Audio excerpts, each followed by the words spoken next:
uzoqdan. Shamol esar siyrilar aytsaro, yomg'ir yog'armayin ohangda. Men ham seni kutaman shu yo'lda. Kecha og'ir, bugun yengilroq, ko'nglimda hali biroz sado. Deraza yonida izlaring bor, to'ng'ayib yurakda yonadi xorda. Bir qadam, yana bir qadam, senga yetar shu nafasim. Ko'zlaringda toptam havo, ochmaydigan bu hissimni.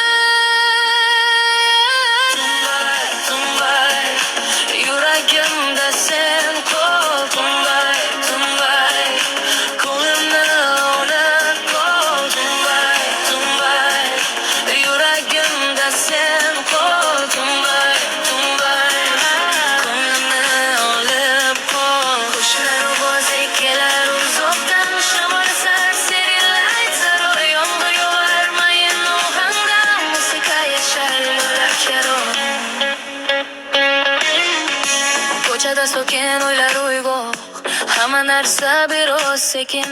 Sen aytmagan gaplar orasida men topaman o'zimni yana tekin. Qava emas shu tunda dardim, tomchilarga qo'shilib oqsin. Agar qaytsang shu deraza ochiq, to'ng'ayib seni ichkariga bo'lsin. Bir qadam, yana bir qadam, senga yetar shu nafasim. Ko'zlarimda topdim javob, ochmaydigan bu